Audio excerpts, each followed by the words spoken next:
Student, हम आज आपके लिए एक बहुत इम्पोर्टेंट लेक्चर लेके आए हैं।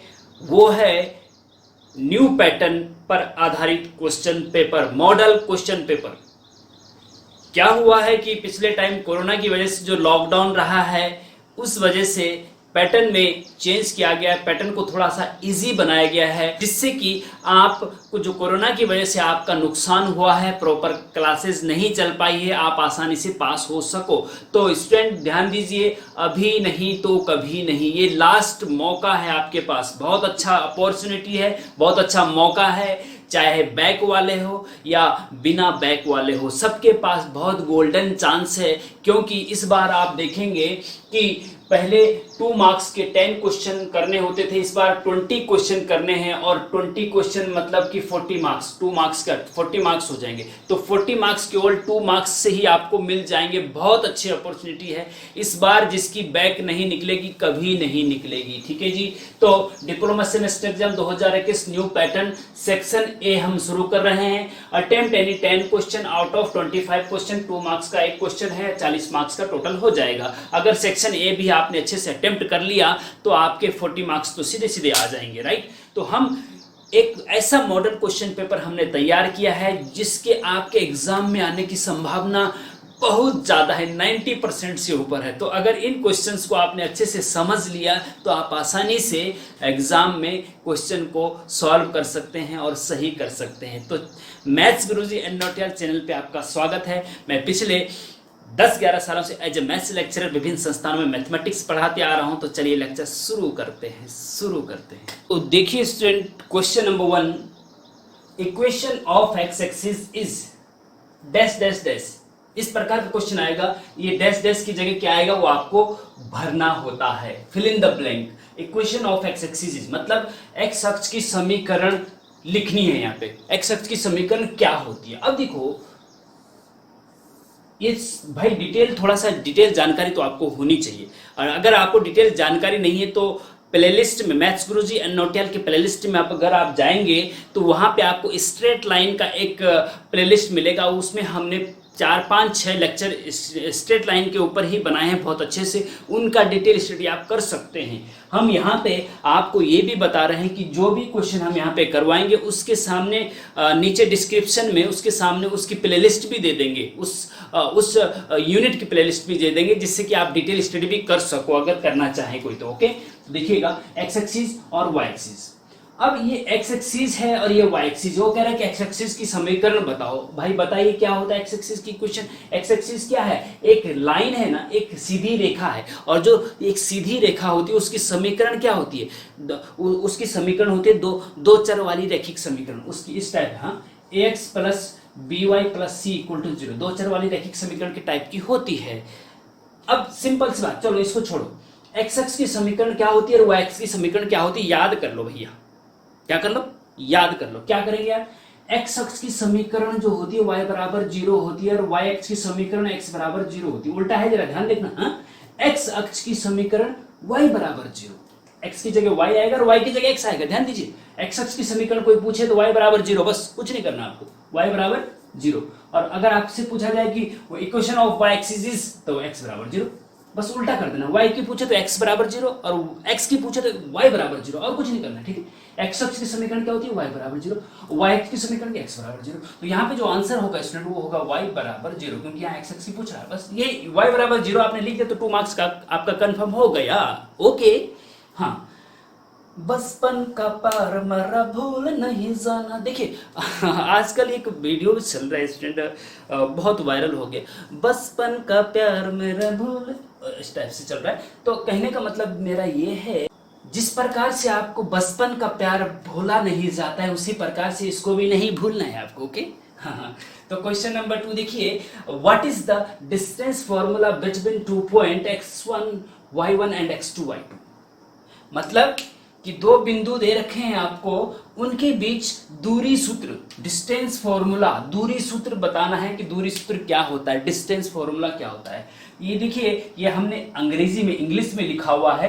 क्वेश्चन पेपर में आपको हिंदी में भी लिखा हुआ होगा, आप घबराइए नहीं, हम बता दे रहे हैं, लिख नहीं रहे क्योंकि समय फिर ज्यादा लगता है, राइट। तो देखिएगा, वो कह रहा है कि 2 पॉइंट है, एक पॉइंट ए है और एक पॉइंट बी है, इन दोनों पॉइंट को आपस में मिला लिया, एक पॉइंट बी है। ए पॉइंट के कोऑर्डिनेट है x1, y1 और बी पॉइंट के कोऑर्डिनेट है x2, y2। ठीक है जी, ए पॉइंट और बी पॉइंट, इसके कोऑर्डिनेट इसके कोऑर्डिनेट। अब ये कह रहा है कि इनके बीच दो पॉइंट अगर आपको दे रखे हैं तो उन दो पॉइंट को के बीच की डिस्टेंस क्या होगी, उसके लिए एक कैसे निकालते हैं, मतलब डिस्टेंस कैसे निकालते हैं। जब दो बिंदु दे रखे होंगे ना तो डिस्टेंस कैसे निकालते हैं, यहां से यहां तक की दूरी बताओ क्या होगी। इसके कोऑर्डिनेट x1 y1 दे रखा है, इसका कोऑर्डिनेट x2 y2 दे रखा, तो बताइए ए से लेकर बी तक की दूरी क्या होगी। इसी को डिस्टेंस फॉर्मूला कहते हैं। और डिस्टेंस फॉर्मूला ए बी बराबर होता है under root x2 minus x1 का whole square plus y2 minus y1 का होल स्क्वायर। ये आपको याद रखना है भैया। देखो x2 माइनस x1 का मतलब b का x2 और माइनस a का x1, x2 माइनस x1 का होल स्क्वायर कर दो, फिर बीच में प्लस लगाओ, फिर b का y2 और a का y1, y2 माइनस y1 का होल स्क्वायर। बस ये आपको याद रखना होता है बस। अब मैं इसको देखिए प्रूफ कर सकते हैं, लेकिन अभी मैं इसको क्या बताऊं कि कैसे याद रखना है, बस ऐसे याद रखिए। डिस्टेंस फॉर्मूला ए से लेकर बी तक की डिस्टेंस ए बी बराबर अंडर रूट के अंदर x2 माइनस x1 का whole square plus y2 minus y1 का होल स्क्वायर। बस याद कर लीजिए, याद कर लीजिए। अगर आपसे इसकी जगह ये पूछा जाए कि ये वाला पॉइंट है 1,2 और ये वाला पॉइंट है 2,3, तो बताइए ये 1,2 है और ये 2,3 है, तो बताइए ए से लेकर बी तक की डिस्टेंस क्या होगी। तो सिंपल फॉर्मूले में आप क्या रख देंगे, x2 माइनस x1, मतलब x1 की जगह 1 है, y1 की जगह 2 है, x2 की जगह 2 है, y3 की जगह 3 है। तो इन x1 y1 x2 y2 की जगह इन पॉइंट को रख दीजिए, डिस्टेंस आ जाएगी। क्या दिक्कत है।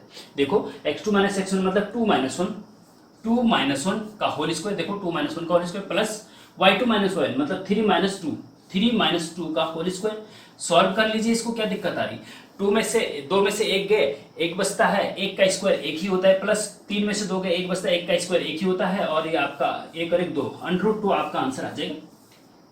अगर पॉइंट दिया हो इसकी जगह पे, मान लीजिए x1 y1 की जगह 1,2 लिखा हुआ है और x2 y2 की जगह 2,3 लिखा हुआ, बोला जाए कि इन दो पॉइंट के बीच की डिस्टेंस फाइंड आउट कीजिए, तो फिर ये फॉर्मूला लगा के ये पॉइंट रख देंगे, आंसर आ जाएगा। तो दो क्वेश्चन मैंने एक साथ आपको इसमें बता दिए। ठीक है, हो सकता है ये डिस्टेंस फॉर्मूला पूछ ले, हो सकता है दो बिंदु दे रखे और फिर बोला जाए डिस्टेंस निकालिए, तो ये इस प्रकार से आप निकाल सकते हैं। कोई दिक्कत है तो हमें कमेंट में बता सकते हैं।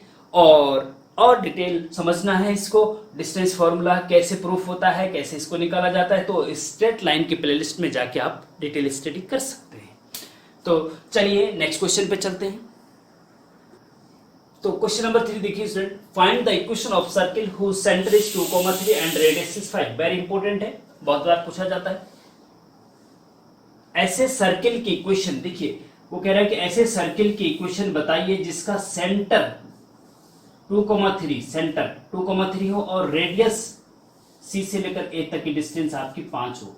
ठीक है, तो अब कैसे निकालें। इस सर्किल की इक्वेशन बतानी है जबकि इसकी रेडियस त्रिज्या दे रखी है और केंद्र दे रखा है 2,3, तो सर्किल की इक्वेशन क्या होगी।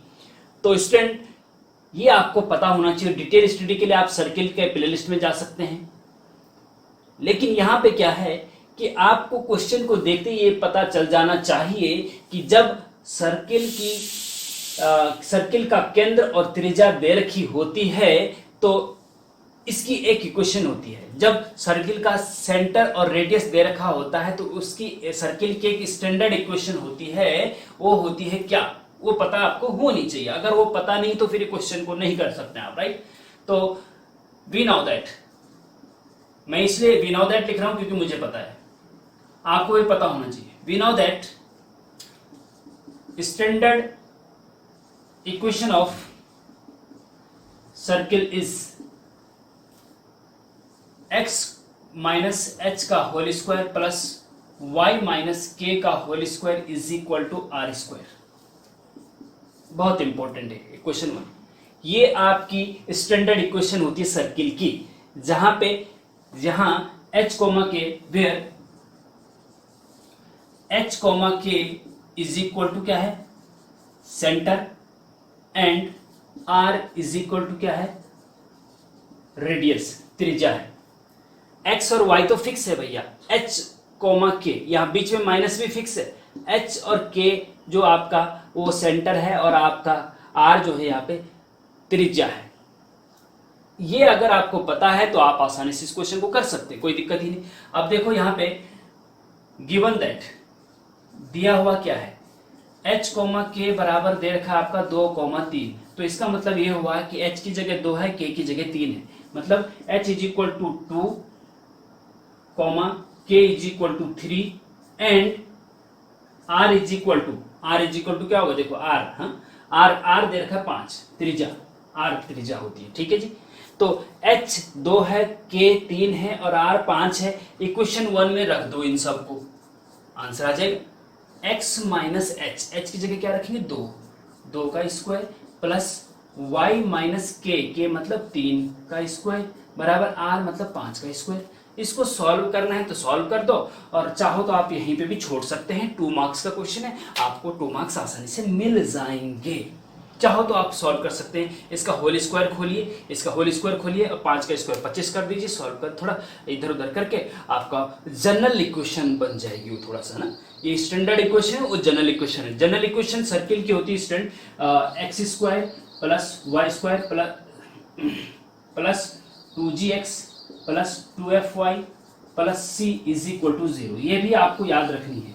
जनरल इक्वेशन ऑफ सर्किल ये होती है और स्टैंडर्ड इक्वेशन ऑफ सर्किल ये होती है। जब सेंटर और रेडियस दे रखा होता है तब इस इक्वेशन का प्रयोग किया जाता है, और जब सेंटर और रेडियस निकालना होता है तो फिर इस इक्वेशन का प्रयोग किया जाता है। दोनों इक्वेशन बहुत इंपॉर्टेंट है, सर्किल की दोनों इक्वेशन। ये जनरल इक्वेशन बोलते हैं इसको स्टैंडर्ड इक्वेशन बोलते हैं, ठीक है जी। इसको भी आप याद रखेंगे, इससे रिलेटेड जो क्वेश्चन आता है उसको आप आसानी से फिर कर सकते हैं। और इसके बारे में डिटेल जानना है तो सर्किल की प्लेलिस्ट में जाके आप देख सकते हैं, डिस्क्रिप्शन में लिंक है। ओके, तो चलते हैं नेक्स्ट क्वेश्चन पे। Question number 4, integration 1/x dx is equal to dash dash dash. ये आपको फिल इन द ब्लैंक है, इसको भरना है। इससे आगे इज इक्वल टू क्या होगा, तो कहने का मतलब ये है कि इंटीग्रेशन मतलब समाकलन 1/x और विद रिस्पेक्ट dx का मतलब x के रिस्पेक्ट में 1/x का 1/x एक फंक्शन है, इसका इंटीग्रेशन x के रिस्पेक्ट में करना है, समाकलन करना है। तो भाई समाकलन आपको पता होना चाहिए कि x का इंटीग्रेशन क्या होता है, x²/2 होता है। x की पावर 4 का इंटीग्रेशन क्या होता है, x की पावर 5/5 होता है, एक पावर बढ़ा दी जाती है। या 1/x का इंटीग्रेशन क्या होता है ये आपको पता होना चाहिए। तो 1/x का इंटीग्रेशन log x होता है, क्योंकि log x का जो डिफरेंशिएशन होता है ना वो 1/x होता है, और डिफरेंशिएशन इंटीग्रेशन का उल्टा होता है। डिटेल स्टडी के लिए इंटीग्रेशन के लेक्चर आप देख सकते हैं। log x का डिफरेंशिएशन 1/x होता है, इसीलिए 1/x का इंटीग्रेशन log x होता है। 1/x का इंटीग्रेशन क्या होता है, log x। याद रखेंगे बहुत, लेकिन एक बात है कि बेस ई हो तभी है, वो थोड़ा आगे बताएंगे। 1/x अगर आपके पास है तो 1/x का इंटीग्रेशन log x होता है। आप आंसर में log x लिखेंगे, बस कुछ नहीं करेंगे, और कुछ नहीं करेंगे, राइट। तो इसको आप ऐसे कर सकते हैं, ठीक है जी। इसी प्रकार से अगर मैं कहूं कि भाई ये है कि अगर यहाँ पे इंटीग्रेशन a⁴x आ जाए और बोला जाए कि डैश डैश बताइए क्या होगा, a⁴x का इंटीग्रेशन बताओ क्या होगा। तो a⁴x का integration a⁴x upon log a base e होता है। याद रखेंगे, बहुत इंपॉर्टेंट है।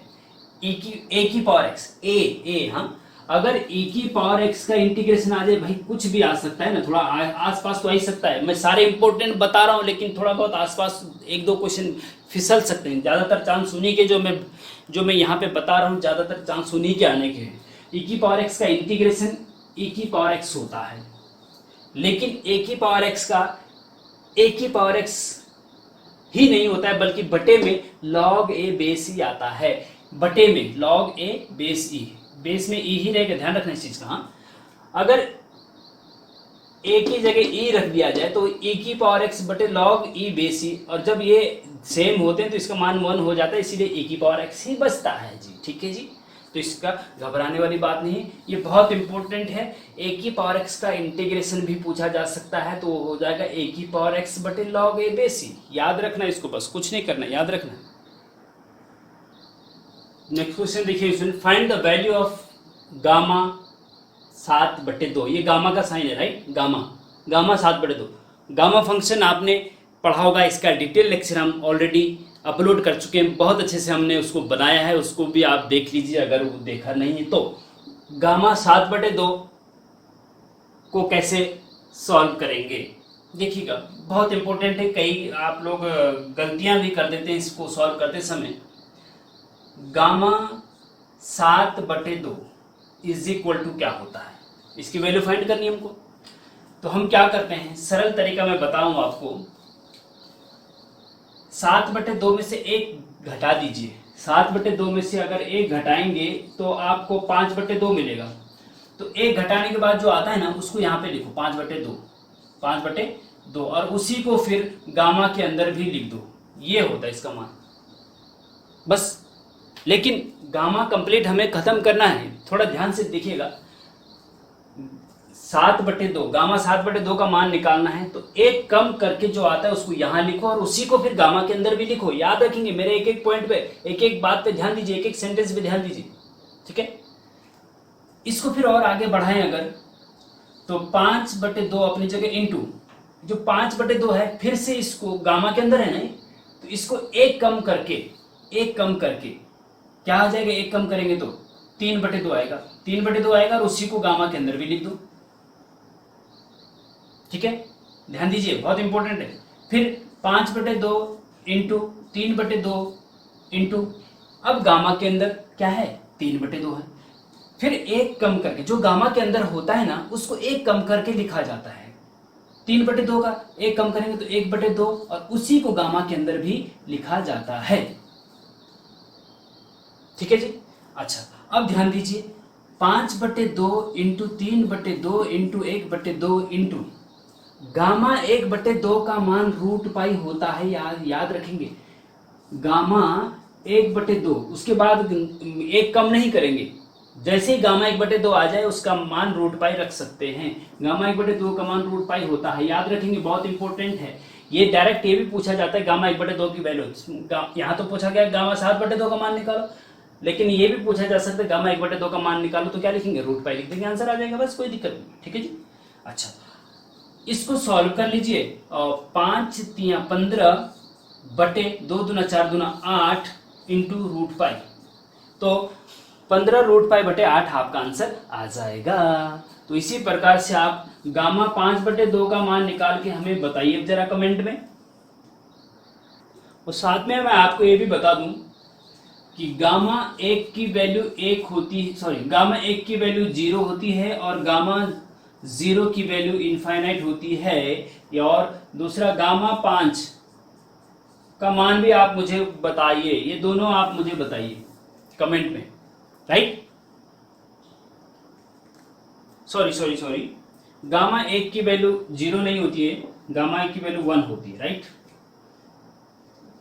अब डिटेल स्टडी के लिए आप गामा फंक्शन में जाएंगे तो सब पता आपको चलेगा कि गामा 1 की वैल्यू 1 क्यों होती है, गामा 0 की वैल्यू इनफाइनाइट क्यों होती है, और √π की वैल्यू गामा 1/2 की वैल्यू √π क्यों होती है। इसके डिटेल स्टडी अगर आपको जाननी है तो गामा फंक्शन का डिटेल लेक्चर आपको देखना पड़ेगा, राइट।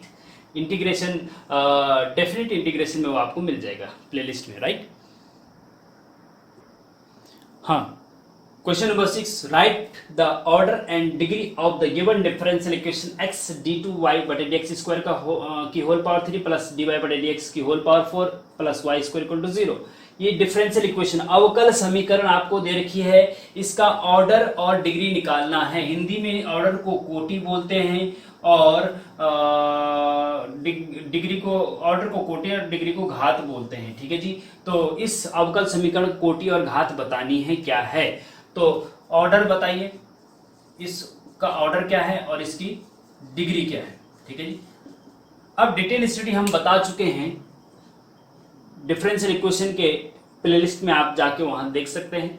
लेकिन इस क्वेश्चन का ऑर्डर और डिग्री बताना है क्या होगा। अवकल समीकरण है ये, और इसका ऑर्डर बताना डिग्री। तो ऑर्डर क्या हमने डेफिनेशन में बताया है, डिफरेंशियल इक्वेशन की प्लेलिस्ट में जाके आप देख सकते हैं कि ऑर्डर जो होता है, जो डिफरेंशियल इक्वेशन होती है उसमें जो हाईएस्ट डेरिवेटिव होता है, जैसे dy बटे dx का मतलब एक बार डिफरेंशिएशन, y का मतलब एक बार भी डिफरेंशिएशन नहीं हो रखा है, dy बटे dx का मतलब एक बार डिफरेंशिएट हो रखा है, d2y बटे dx स्क्वायर का मतलब दो बार डिफरेंशिएट, अगर d3y बटे dx क्यों होता है तो तीन बार डिफरेंशिएट। तो हाईएस्ट ऑर्डर डेरिवेटिव कौन सा है, ये वाला है d2y बटे dx स्क्वायर। कितनी बार डिफरेंशिएट हो रखा है, दो बार। मैक्सिमम डेरिवेटिव कौन सा है, ये वाला है। तो जो मैक्सिमम डेरिवेटिव होता है वो कितनी बार डिफरेंशिएट होता है वही आपका ऑर्डर है। तो सबसे ज्यादा बार ये वाला डिफरेंशिएशन हो रखा है ना, कितनी बार होगा, d2y मतलब दो बार। तो ऑर्डर आपका दो हो गया। हाईएस्ट ऑर्डर डेरिवेटिव का जो ऑर्डर होता है वही आपका ऑर्डर होता है डिफरेंशियल इक्वेशन का। ठीक है जी। तो हाईएस्ट ऑर्डर। अब डिग्री क्या है, डिग्री जो होता है जिसका ऑर्डर उसकी डिग्री, जिसका ऑर्डर उसकी डिग्री। अब ऑर्डर इसका है तो इसी की डिग्री, इसकी होल पावर क्या है, जिसका ऑर्डर हमने निकाला ना, ऑर्डर हमने इसका बताया दो है, तो इसका होल पावर जो होगा, जिसका ऑर्डर उसकी डिग्री, ध्यान रखेंगे। तो जिसका इसका 2 है ऑर्डर, तो इसी की होल पावर क्या है, 3 है, तो यही आपकी डिग्री हो जाएगी। हाईएस्ट ऑर्डर डेरिवेटिव की होल पावर जो होती है वो डिग्री होती है। बस इस प्रकार से आप याद रख सकते हैं, राइट। अच्छा चलो मैं आपके होमवर्क के लिए भी आपको दे देता हूं, होमवर्क के लिए, ठीक है जी। होमवर्क के लिए भी एक दो क्वेश्चन में दे देता हूं। d2y बटे dx square plus y is equal to 0, इसका आपको ऑर्डर और डिग्री निकालना है जी, राइट। एक और दे रहा हूं d2y बटे dx square is equal to under root 1 plus dy बटे dx का होल स्क्वायर, इसका बताइए, ठीक है जी। इसका ऑर्डर देखो मैं बता, चलो इसका तो तुम खुद बताएंगे मुझे कमेंट में। इसका मैं बता रहा हूं कि इसका ऑर्डर देखिए dy बटे dx है, ये d2 बटे, ज्यादा कौन सा डेरिवेटिव है, ये वाला 2 वाला है, तो ऑर्डर इसका 2 हो गया। लेकिन डिग्री आप कहेंगे, कई स्टूडेंट इसको डिग्री 1 लिखेंगे क्योंकि इसकी होल पावर कुछ नहीं, मतलब जिसका ऑर्डर उसकी डिग्री, हाँ तो होल पावर कुछ नहीं मतलब 1 है, तो इसका मतलब 1 डिग्री हो गया। लेकिन ऐसा नहीं है क्योंकि इसमें रूट भी है, पहले इस रूट को हटाना होगा तब जाके डिग्री। रूट कैसे हटेगा, स्क्वायरिंग बोथ साइड करके हटेगा, तब आपको डिग्री सही से मिल जाएगी। जरा बताइए मुझे कमेंट में कि इसका आंसर क्या आया है। ओके तो चलते हैं नेक्स्ट क्वेश्चन पे। तो देखिए student, question number 7, the marks obtained by the student of the class in mathematics is as follows 80, 91, 54, 82, 93। Find the arithmetic mean of the obtain marks. मतलब एक क्लास में 5 स्टूडेंट के मैथमेटिक्स में ये मार्क्स आए हैं। एक स्टूडेंट के 80 आए, एक के 91 आए, एक के 54, एक के 82, एक के 93 आए हैं। तो उन पांचों स्टूडेंट के जो मैथ्स में मार्क्स आए हैं, गणित में नंबर लाए हैं उन्होंने, उनका अर्थमेटिक मीन बताना है। अर्थमेटिक मीन का मतलब होता है माध्य। क्या होता है, माध्य। आपने पढ़ा होगा स्टूडेंट सांख्यिकी में, मैंने सांख्यिकी के डिटेल लेक्चर आपको अपलोड करे हुए हैं, उसमें आपने पढ़ा होगा कि माध्य माध्यिका बहुलक, मीन मीडियन मॉड। हाँ समझ गया। अब ध्यान आगे कुछ की किस कहाँ से क्वेश्चन आया है। सबसे पहले देखिए होता क्या है कि सबसे पहले आपको ये थोड़ा सा ध्यान आ जाना चाहिए कि ये क्वेश्चन कहाँ से आया है, राइट। तो तब थोड़ा और आसानी हो जाती है आपको सॉल्व करने में। तो आपके पास ये 5 स्टूडेंट के मार्क्स दे रखे हैं, इनका माध्य निकालना है, ठीक है जी। अब जब सिंपल आंकड़े दे रखे हैं, एक तो वर्गंतराल वाले आंकड़े होते हैं 0 से 10, 10 से 20, फ्रीक्वेंसी दे रखी होती है, एक तो इस टाइप के, एक सिंपल डाटा दे रखे होते हैं, अवर्गीकृत आंकड़े इनको कहते हैं। तो जब अवर्गीकृत आंकड़े आपको दे रखे होते हैं, सिंपल एक्स की वैल्यूज दे रखी होती हैं, तो फिर माध्य निकालने का एक फॉर्मूला होता है, वो आपको याद रखना है। माध्य निकालने के 3-4 फॉर्मूले हैं, वर्गंतराल वाले भी हैं और फ्रीक्वेंसी वाले भी हैं और एक सिंपल एक्स वाला भी है। तो सिंपल एक्स, जब एक्स की वैल्यू, ये सिंपल 5 वैल्यू दे रखी है ना, मतलब एक्स की वैल्यू दे रखी है, तो उसको बोलते हैं अवर्गीकृत आंकड़ा। और उसके लिए माध्य का फॉर्मूला क्या होता है, माध्य, उसके लिए माध्य का फॉर्मूला होता है स्टूडेंट, माध्य एक्स, देखो एक्स बार से भी डिनोट करते हैं और एन से भी डिनोट करते हैं। माध्य एक्स बार बराबर समेशन एक्स बटे एन, ये फॉर्मूला होता है, ये आपको याद रखना है। समेशन एक्स का मतलब जितनी भी एक्स की वैल्यूज है उनको जोड़ दो, समेशन का मतलब जोड़ना, हाँ, x1 x2 x3। तो क्या है 80 plus 91 plus 54 plus 82 plus 93 upon upon n का मतलब नंबर ऑफ स्टूडेंट, n का मतलब नंबर, 1 2 3 4 5 स्टूडेंट, तो 5 अपॉन में 5 आएगा, राइट। अब इनको सबको जोड़ दीजिए, ऊपर के जो सब जोड़ दीजिए, 3 और 2 5 और 4 9 और 1 10 का 0, हासिल 1 हो गया, और 9 और 8 17 और एक हासिल भी जोड़ दिया 18, 8 और 5 23, 9 और 3 12 32 और 8 40, तो ये 40 हो जाएगा और अपॉन में 5 आएगा। 5 से 400 को डिवाइड कर दो, 5 अट्ठे 4, हाँ 5 अट्ठे 40 होता है और एक 0 और 80। तो 80 मार्क्स जो है आपका, वो आपका अर्थमेटिक मीन आ गया है, या फिर इसको आप ये बोल सकते हैं कि ये एवरेज, अर्थमेटिक मीन का मतलब औसत भी होता है, एवरेज भी होता है, ठीक है जी। तो ये जो स्टूडेंट है इनका एवरेज मार्क्स, पांचों का जो एवरेज मार्क्स है, औसत मार्क्स से वो 80 आया है, ठीक है जी। इस प्रकार से इसको समझ सकते हैं। नेक्स्ट क्वेश्चन देखिए, question number 8, integration 1/√1 - x² dx is equal to dash dash dash, fill in the blank. मतलब 1/√1 - x² का इंटीग्रेशन बताना है आपको क्या होता है। तो देखिए स्टूडेंट, ऐसा है, इसको प्रूफ भी कर सकते हैं, इंटीग्रेशन के डिटेल लेक्चर में हम बता चुके हैं, लेकिन यहाँ पे आपको डायरेक्ट फॉर्मूला याद रखना है। 2 मार्क्स का है, प्रूफ करने के चक्कर में पड़ोगे तो आपको 15-20 मिनट बर्बाद हो जाएंगे, ठीक है। तो सिंपल इसको याद रखना है। इसका आंसर जो है, ये जो फिल इन द ब्लैंक है, वहां पे आपको भरना क्या है, साइन इनवर्स एक्स। 1/√1 - x² का इंटीग्रेशन साइन इनवर्स एक्स होता है, बस बात खत्म। याद रखना है। अब कैसे याद रखेंगे, मुझे कैसे याद है, मैंने प्रैक्टिस करी है, आपको भी प्रैक्टिस करनी पड़ेगी। और देखिए होता क्या है, 1/√a² - x², मूल रूप से इस प्रकार का है वो फॉर्मूला जिसको प्रूफ करना होता है। तो 1/√, के अंदर a² - x², x वेरिएबल बाद में है और कांस्टेंट a पहले है, तो इसका सिंपल फॉर्मूला जो फाइंड आउट करके प्रूफ करके जो निकलता है, sine inverse x upon a है मूल रूप से, राइट। प्लस सी तो इंटीग्रेशन में लगता है, इंडेफिनिट इंटीग्रेशन में, राइट। अब यहाँ पे a की जगह 1 है, तो x के जगह x के अपॉन में 1 आएगा, तो x के अपॉन में 1 लिखो ना लिखो कोई दिक्कत नहीं, तो सिंपल साइन इनवर्स x का आपका आंसर होता है, ठीक है जी। इसी प्रकार से 1/1 + x² का इंटीग्रेशन भी आ सकता है, इसकी जगह पे ये आएगा तो क्या करोगे, इंपॉर्टेंट है इसलिए बता रहा हूं। तो 1/1 + x² का इंटीग्रेशन होता है tan इनवर्स x, ठीक है जी। अगर यहां पे a² + x² होता और तब इसका इंटीग्रेशन 1 की जगह a² होता, a होता, तो क्या होता, तब इसका इंटीग्रेशन 1/a, जो मूल रूप से जो इसका जो मूल फॉर्मूला वो ये है, 1/a² + x² का integration 1/a tan inverse x/a, ये है। अगर a की जगह 1 आ गया तो 1/1 और x/1, तो ये 1 लिखो ना लिखो कोई फर्क नहीं पड़ता। तो ये मूल फॉर्मूला है, इससे ये निकला हुआ है। तो 1/1 + x² का इंटीग्रेशन भी डायरेक्ट पूछा जाता है, very important and very important, right. तो दोनों आप समझ लीजिए। और डिटेल अगर इसका और भी फॉर्मूले, बहुत सारे फॉर्मूले हैं, उसके लिए आप इंडेफिनिट इंटीग्रेशन की प्लेलिस्ट में जाइए। क्वेश्चन नंबर 8 के सामने हम इसकी प्लेलिस्ट दे देंगे, उसमें एक एक क्वेश्चन को, एक एक टॉपिक को आप अच्छे से समझ भी सकते हैं।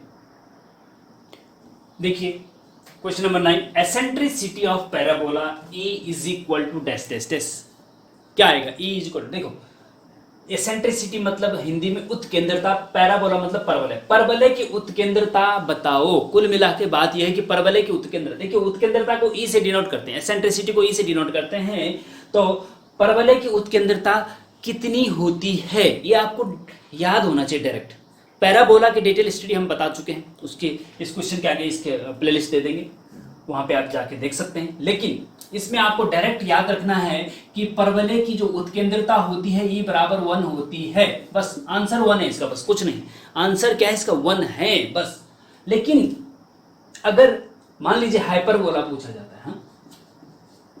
हाइपरबोला के लिए E क्या होता है, हाइपरबोला के लिए, अति परवलय के लिए उत्केंद्रता कितनी होती है, उत्केंद्रता हाइपरबोला के लिए उत्केंद्रता 1 से बड़ी होती है। ई का हाइपरबोला के जो उत्केंद्रता होती है ना वो ई से बड़ी होती है, ई ग्रेटर देन 1। ध्यान रखेंगे, बहुत इंपॉर्टेंट बात बता रहा हूं। इलिप्स के लिए उत्केंद्रता लेस देन 1, इलिप्स मतलब दीर्घवृत्त। सर्किल के लिए उत्केंद्रता ई बराबर कितना होता है, 0 होता है, इसके लिए 0 होता है, और पैराबोला के लिए 1 होता है। तो अगर आपको यहां पे आ जाए कि eccentricity of circle E is equal to dash dash तो 0 आएगा, और परबोला का पूछा जाए तो 1 आएगा। हाइपरबोला का 1 से बड़ा और इलिप्स का 1 से छोटा। थोड़ा सा प्रैक्टिस करके याद हो जाएगा, जैसे मुझे हो गया। बचपन का प्यार मेरा भूल नहीं जाना रे, राइट।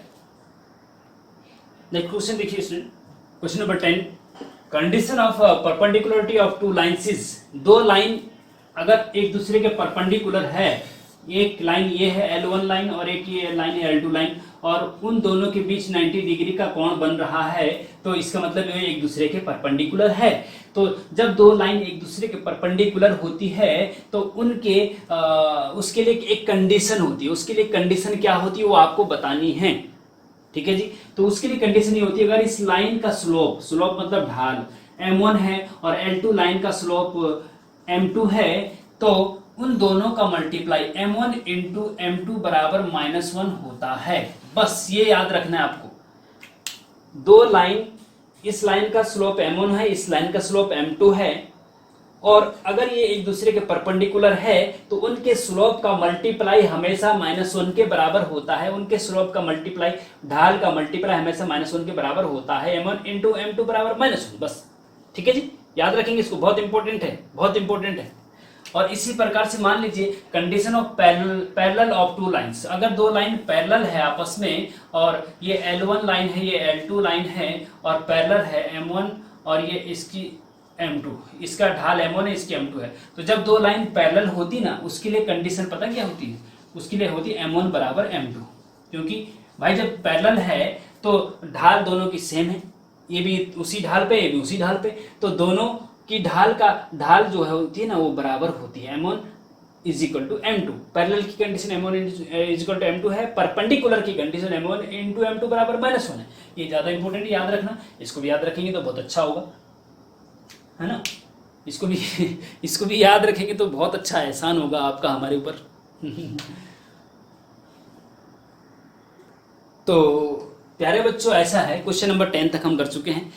इस जो new model question paper new pattern पर आधारित है, इसके 10 क्वेश्चन कर दिए हैं। 25 क्वेश्चन 2 मार्क्स के होंगे, 25 क्वेश्चन हम पूरे करेंगे। इसके 10 क्वेश्चन हो गए, अगले लेक्चर में हम 15 क्वेश्चन और कवर करने की कोशिश करेंगे, राइट। तो हो सकता है 2-3 पार्ट बन जाए, तो घबराने वाली बात नहीं। आधा घंटे का लेक्चर एंजॉय करो, फिर कल हम नेक्स्ट इससे क्वेश्चन नंबर 11 से आगे लेके आते हैं, राइट। तो बेस्ट ऑफ लक, बहुत थोड़ा सा मेहनत करिए इस बार, बहुत अच्छा चांस है आपको पास होने का, राइट। Okay, thank you.